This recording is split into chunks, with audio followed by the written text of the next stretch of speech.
20th time, it's not time to go to the party yet. Come on, look!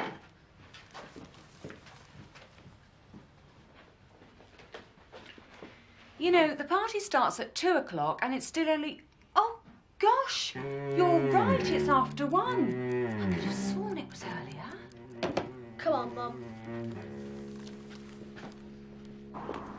Come on, Mum. OK. Bernard's friend Pete had invited him to his birthday party at the local go-kart track. Bernard loved go-karts. He'd never had a go on a go-kart, but he knew he'd love it when he did. Bernard had been so bored, he had been waiting all morning, and now, at last, it was time. Oh, look. I really must get this thing fixed. Nearly an hour fast.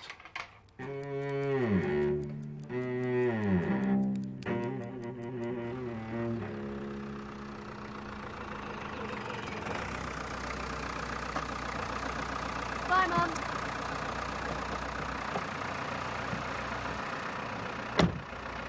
Bernard. Thanks, Mum. Bye.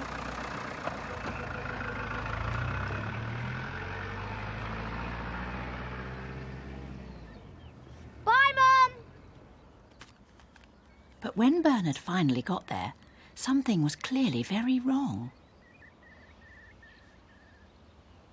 Oh, no. Bernard looked at his magic watch. He couldn't believe it.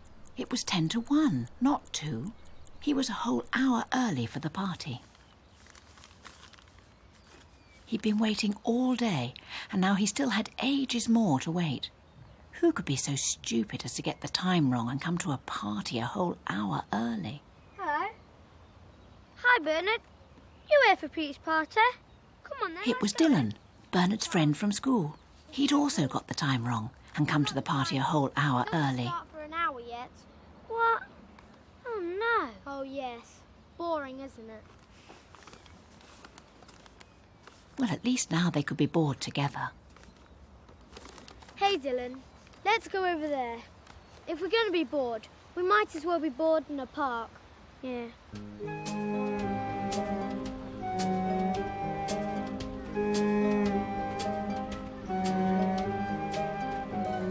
It was a bit better in the park, but only a very little bit.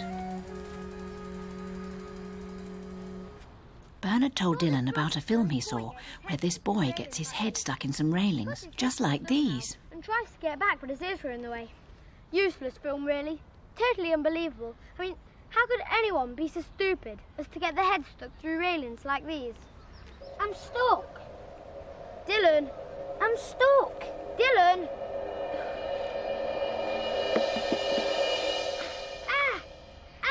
Dylan was well and truly stuck. Hold still. My ears. He was wriggling and twisting so much Bernard couldn't get Dylan out, not without removing at least one of his ears. It's no use. I'm going to have to get someone to help. Don't go away. Help! Help! Help! Why is it when you really need help there is never anyone else around?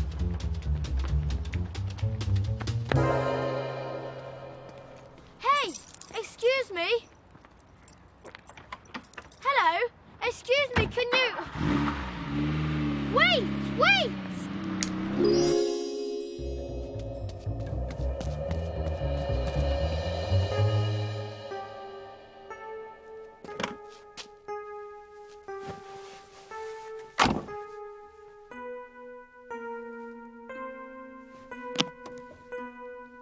Perfect.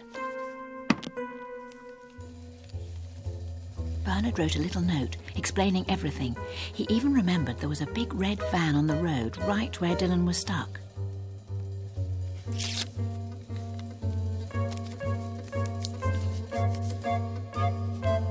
Surely the man would come and find them.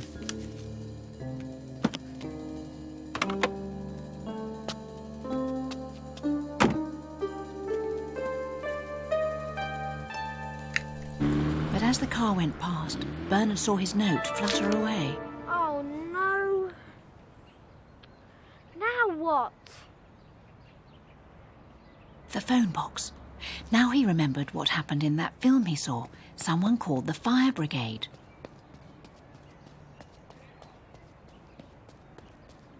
Should he? He had to. It was a genuine emergency.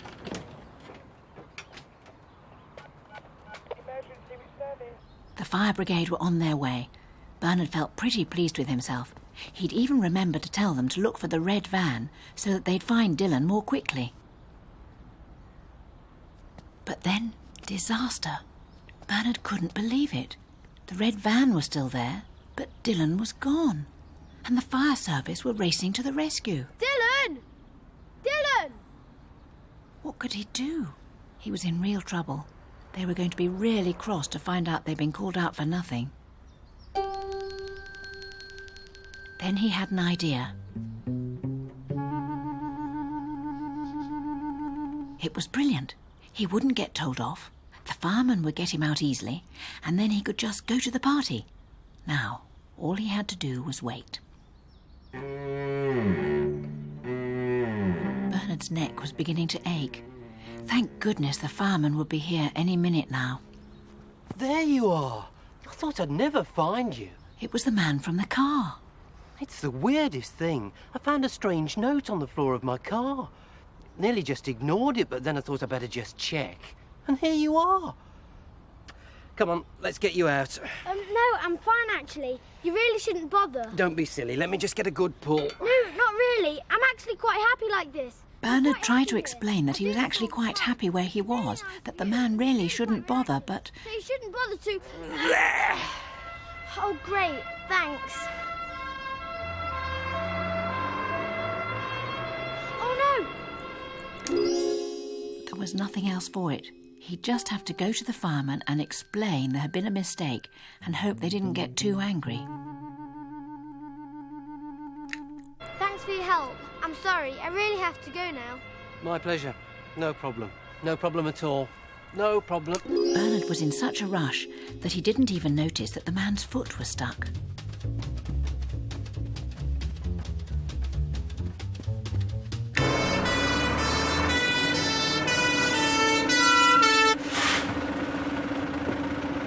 Are you the young man who called the fire service? Yes. Here! Over here, quick! There's a fire company, me go-kart track's on fire! Come on, quick, over here!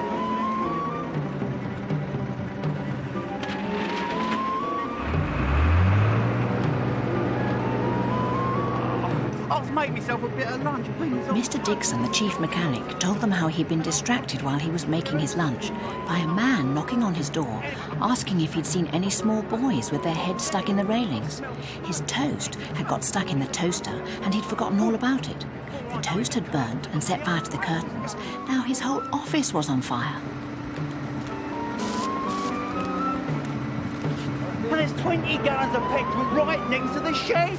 Worse still, the burning office was right next to where all the petrol was kept. If the flames got in there would be a huge fire. And I'm like, whoa, I'm going to need some serious help here. But the firemen were wonderful. And then you lads arrive. Saved my bacon just in time. They soon had it all under control. The only real damage seemed to be in the office. Oh, is that it? All I can say is, sir, it was very lucky indeed that we happened to be nearby. Another few more minutes and it would have been a serious incident. All thanks to this kid. Does this mean we can still have the party? It's all safe now, sir. Well, there's nothing I can do about the office now, I suppose. But you do know the party's not due to start for half an hour. Half an hour? Bernard couldn't believe it. After all that had happened, he still had to wait for the party. Oh, listen, cheer up, kid. I've got an idea. Just let me get cleaned up first, eh?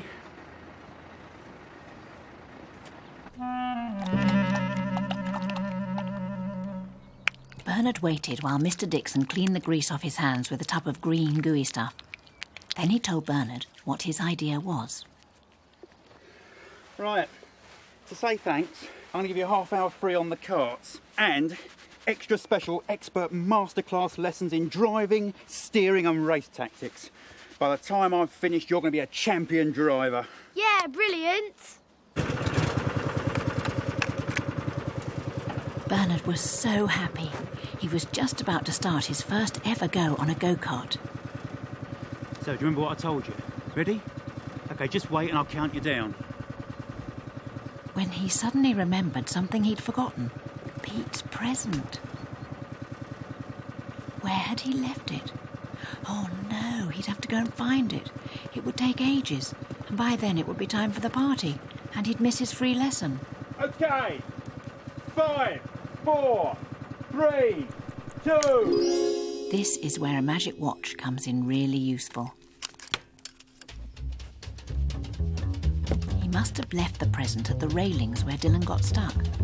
The strange thing was, the man from the car was there, the red van was there, Oh dear. but Pete's present was nowhere to be seen. Unless... oh no! Bernard suddenly worked out what had happened. If he was right, then just along the railings, and just around the corner, there would be another red van, exactly the same. Poor Dylan was still there. Oh dear, Bernard couldn't just leave with everyone stuck. But if he stayed to help, he'd miss his free go on the go-karts, and probably half the party as well. Unless... Unless...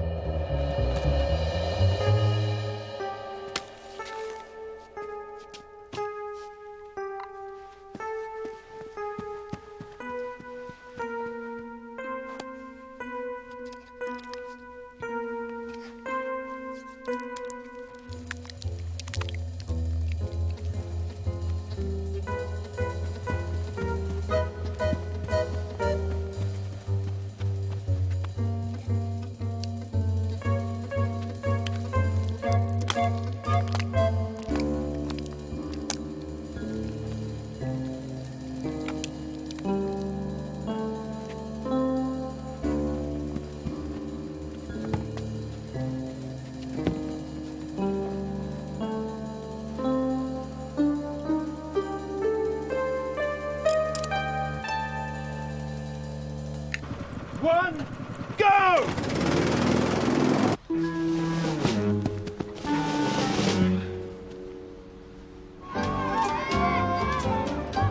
The other children at the party couldn't believe it was Bernard's first go on a go-kart.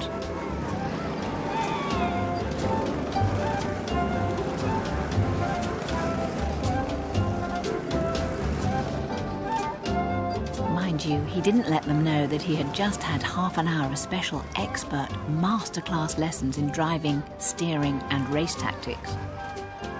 It's sometimes surprising how simply having a little bit of time to spare can cause so much trouble.